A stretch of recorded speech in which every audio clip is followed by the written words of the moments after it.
Namaste everyone, and welcome to another episode of Musings of a Modern Day Mystic with me, Yasmin. So as ever, I invite you to join me. I'm hand on heart today for a nice deep breath.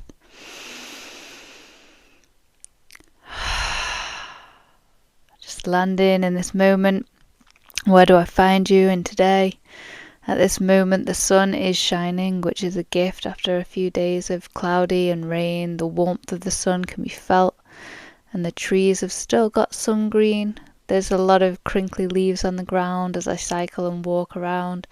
It's gorgeous when they swirl and you see them eddies in them leaves. So today we are journeying into a theme of transformation.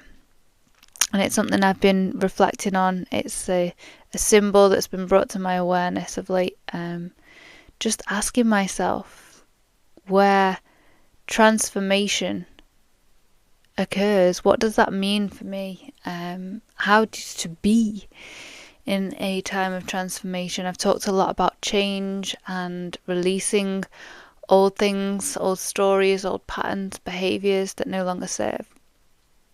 And I really feel in some ways that after having shared let go, there's now space, and even in parallel with the weather outside, the turning of the seasons, there's been a very marked shift. The sun is waning outside, and more I feel drawn inwards, more introspective, more reflective, and more aware that when the winter comes, I used to dread winter. You know, doctors will call seasonal affectionate disorder this depression, low mood, heaviness, struggling to get through the day, wanting to sleep. I'd find it a real challenge, and still do in some ways.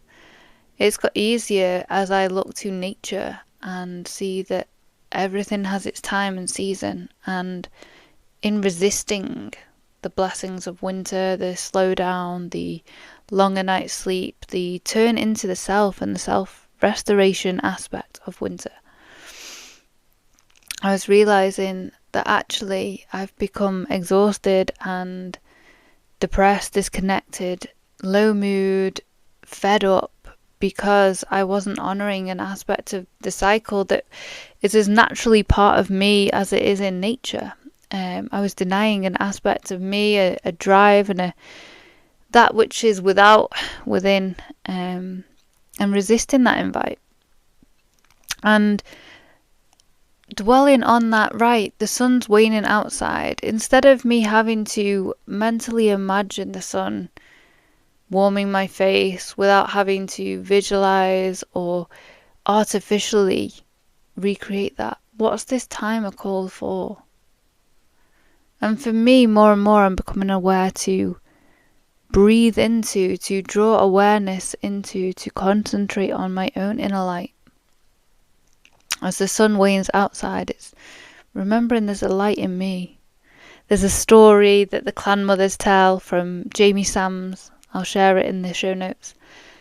It's a beautiful book of stories and wisdom. And one of those stories is the story of the little star that has brothers and sisters in the sky, but he forgets to shine so brightly because his brothers and sisters shine so bright. He forgets the importance of his own light.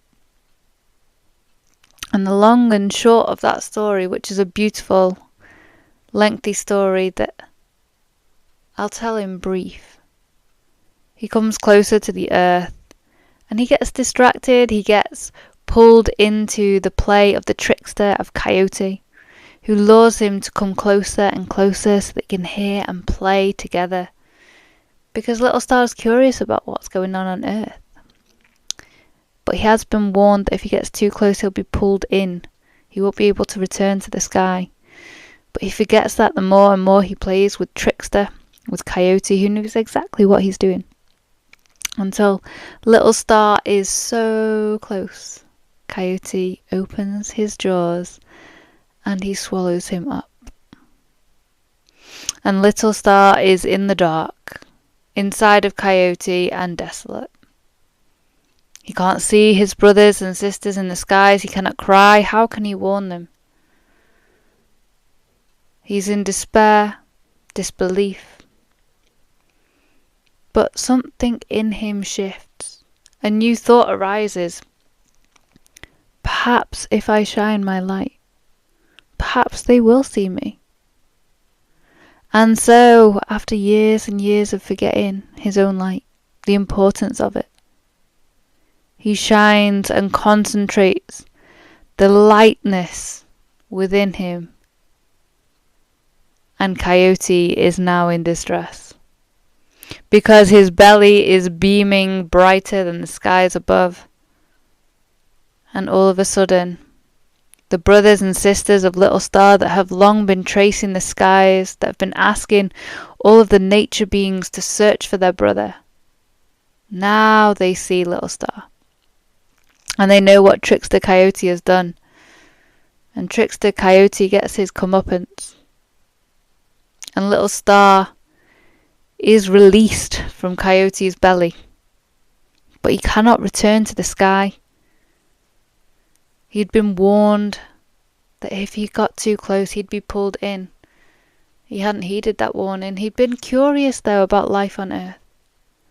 Mother Earth said, I can't release my gravity, because if I do, all of my children will float away. And so Little Star will have to live with his mistakes and his choices. And the Great Mother can offer him something, though. He may no longer be a star that shines in the sky, although he'd lost his place and his purpose within it. He's found a new one here, and so she turns him into a firefly that he can forever shine, that his brothers and sisters in the night skies will see him always. And so the firefly was born. I love that story. And I can relate to Little Star, forgetting who I am, getting distracted by the world, getting lulled by the stories, the words that I've wanted to hear, the playmate I've wanted to play with, someone that was offering me something other than what I am living and experiencing, and getting swallowed, being in that place of despair, and only in that place of darkness remembering just who I am.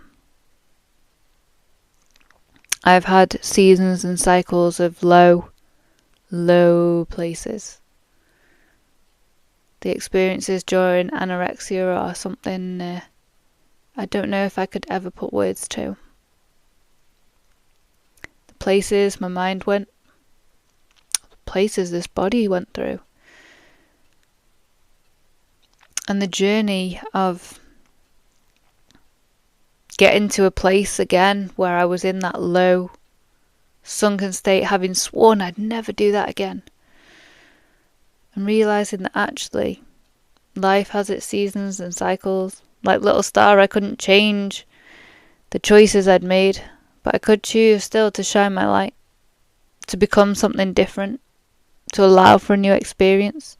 I could be desolate, give up, or I could allow myself to grow and change, find something new. And so I found myself in a space and place of transformation. And that got me thinking about the inner light. Just imagining, closing my eyes and imagining that I am a caterpillar. I'm full. I am ready to change. But I don't quite know what that means. Something inside me is stirring and calling. And so I have buried myself in a cocoon. And I am wrapped and encapsulated in a creation of my own. I've created my own space, boundaries, cocoon, wound of my own efforts, my own intentions, my own, and yet woven of the world around me. Because I've only received, I can only create for myself from what is given to me to create with. And so weaving that all together within me, around me, and settling into that cocoon. My friend Stephanie Elaine has often reminded me of the profound power of metamorphosis, and how that is a messy place to be. because the caterpillar completely loses itself, just as little star has completely lost sight of themselves. And yet, when the story continues, having gone through the messiness, the confusion, the dissolution, the breaking down, the breaking apart, there's potential. There's new life held in that messy, fluid state, that transitional between state, and how fragile that is. Thinking emotionally for little star, physically for the caterpillar. That's why the cocoon is there. And I'm learning to create that cocoon for myself. And sometimes that's 5 minutes in the day. And sometimes that's saying no to things that don't feel like a wholly-hearted, genuine yes. And sometimes that is in being stricter with myself in the ways I might have overextended. In listening to what I do really need, in carving time to journal or reflect. The caterpillar's turned fully inwards. Little star turns fully inwards because the outside world aren't visible in that cocoon, in that coyote's belly. And just the same way, the sun is getting smaller and smaller in the sky.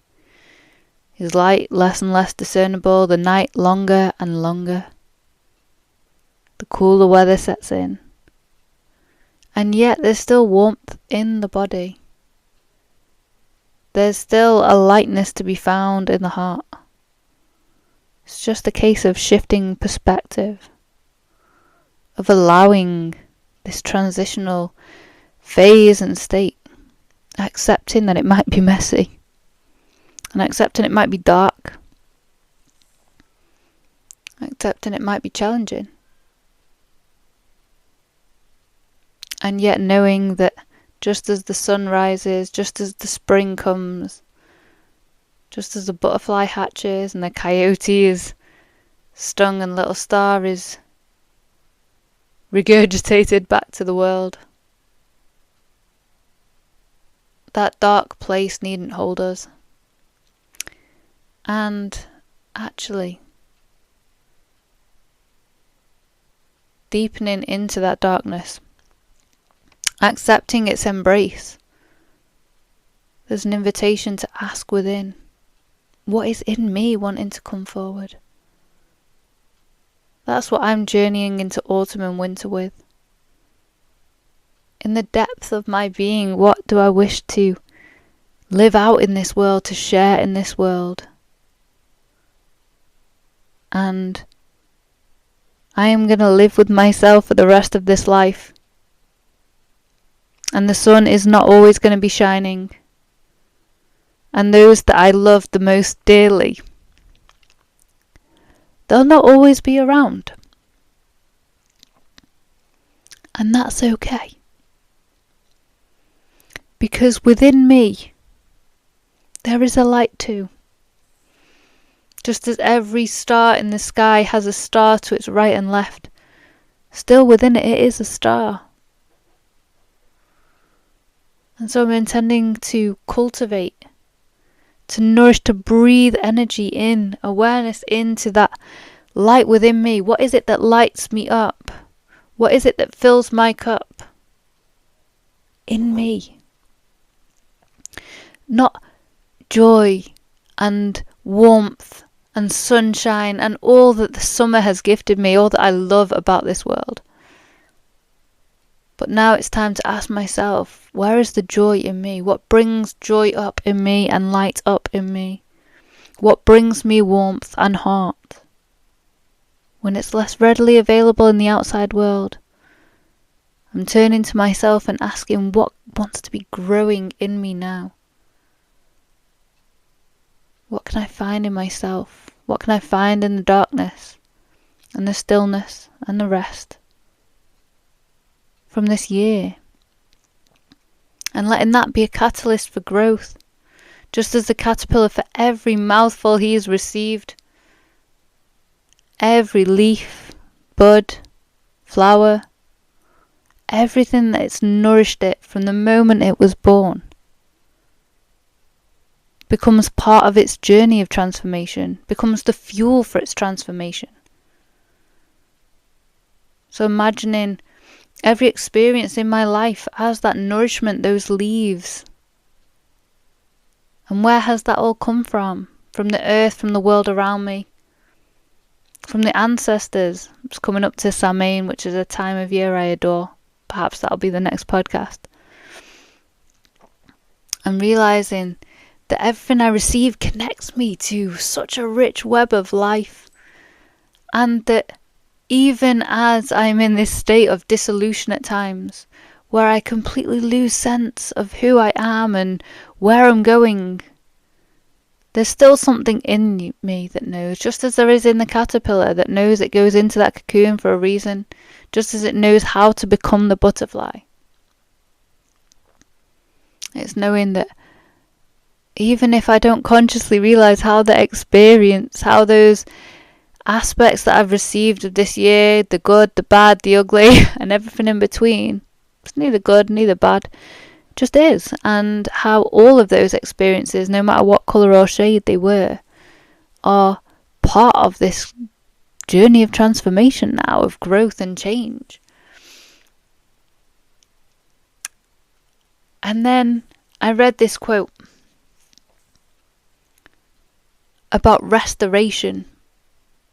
And I finally paused, and it was like a light bulb moment. Restoration. Change is a time of rest, of renewal, of regrouping. And I'm still aware that there are times that I get pulled into this busy world around me, in the mind's demands for constant doing. I still set timers for 5 minutes, reminders for prayer, reflection, for just 5 minutes, 2 minutes, a breath in the day to come back to myself. Because by day's end I can have run a long way. And this body can be exhausted and the mind has not caught up. The mind will push and push and push. There is so much stimulation in this world. It can be inexhaustible in its quest for the next thing. And all the while this body has become, knackered half the time. The mind might be pretty exhausted after running Lord knows where. It can have ran through endless scenarios of today, tomorrow, the next shift, what I'm doing for tea. It can have been to any number of places. And that can spread and scatter me no end. And it's realising that coming back to presence is a gift. And looking to nature and seeing the caterpillar, the butterfly, hearing stories like Little Star reminds me to accept what is. To allow for the messiness of the catalyst, the change, the metamorphosis. To allow for the experiences to meld and merge within me in ways I may never understand. And to remember that that beautiful butterfly will emerge one day. And I don't need to know how it looks because something in me does. Just as from a baby we don't have to consciously think about how we need to grow. We need to focus on our bones today, on our organ. No, the body grows. Nature grows, trees grow from an acorn. There is something innate within, there's something deeply seated in. A knowingness, a wisdom, call it what you will. There is a will and an intention far beyond this conscious mind at times. And I'm learning to trust in that. I don't always need to understand life. I turn to prayer. I pray the rosary or say a meditation, send love to the world, practice Reiki. There's any number of things that I turn to. to bring me solace, comfort, connection, to help me be with whatever is going on in the confusion and the doubt and the despair, the hurt, the pain, the joys, the excitements, the overwhelm. Within it all, I've got my anchors, so that even when I'm a messy, unknown entity transforming, when I'm falling apart in some ways, and I'm worrying. I mean, pretty weird, isn't it? Can you imagine the caterpillar just dissolving in on itself, becoming fluid from this solid form to all of a sudden become a melting pot of mush? And I mean, to mentally think about that, that's daunting. And yet, there's something in there. And I have no idea what that is yet, and that's okay.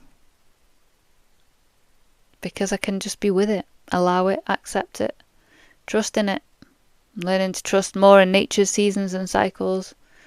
Trust and lean into the gifts of each season, outwardly, inwardly, to come back into balance and harmony with the world around us. To remember not to run before I can walk. Because the amount of times I've got hurt, come off my bike, scrapes, broken toes, and many, many bruises, many broken bags, things. Every breakage generally because I've not been present, my mind's been at 10 things at once, or I've been racing to the next thing. I'm realising that perhaps our ancestors didn't... No.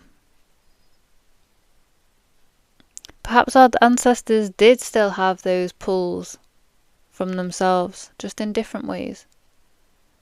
And this generation's challenge seems to be living in a world that's flying at the speed of light, in the stars and the skies, that's flying across the planet, that's on trains and planes that get ever faster, and less connected to their bodies, to the earth, to the seasons.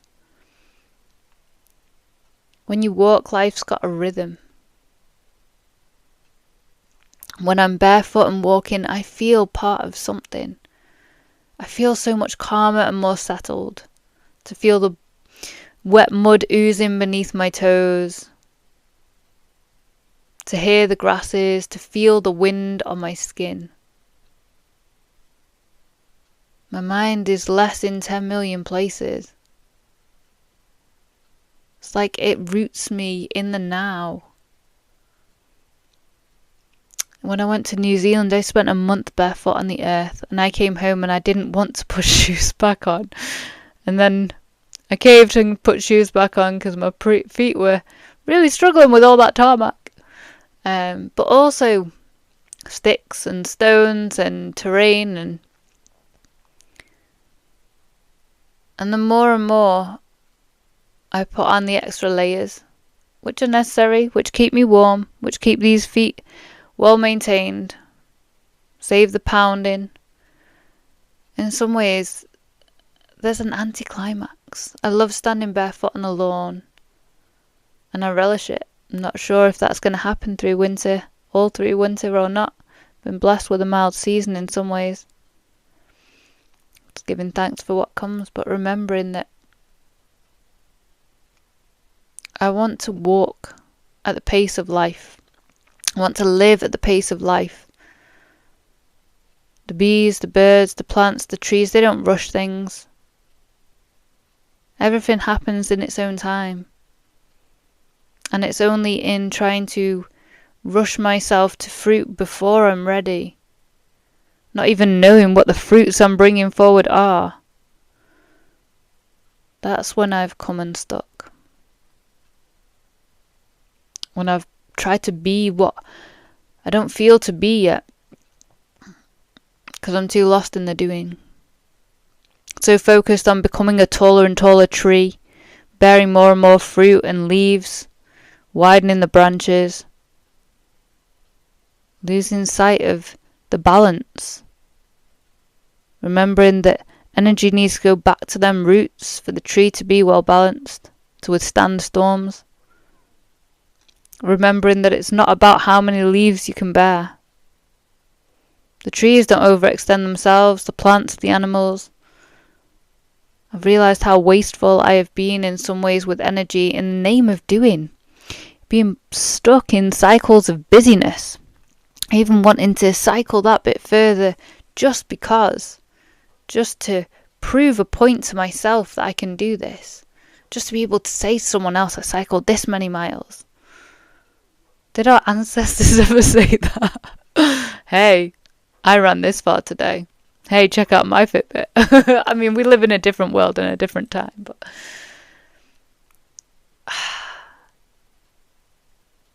I'm trying to remind myself to be less competitive in myself, less inclined to compare to the world around, engage my progress, gauge myself by what I see around me, and instead just accept that I am as I am and to hear my own pace and my own rhythm. Because caterpillars catalyze, cocoon, metamorphosize in their own time and season. We have butterflies right through summer when it's a warmer season, depending on where you are in the world. We've had peaks and troughs of butterflies and of moths. They don't all transform at the same time. And the length of that butterfly's life is in some ways irrelevant, because boy do they look like they're in joy when they're dancing around the roses and the flowers, riding on the winds, resting their wings, gently settling on a tiny blade of grass. When there's two butterflies or a group of them dancing together. To be beauty and bring beauty and to enjoy existence. And no other reason. No outcomes, no boxes to tick, no measurements to gauge by, no years measured. It's like the trees don't turn to each other and go, hey, you're 10 years old, you should have more rings by now. Hey, why are you so short, Stumpy? Because they grow in the conditions they can grow in, and some trees are stunted. They might be growing beneath the shadows of others. A tree might fall upon one of them and it might affect their growth. Because the outside world can affect the inside world. But what matters most is just being true to the self. A small beech is no lesser than a large one. A bent one.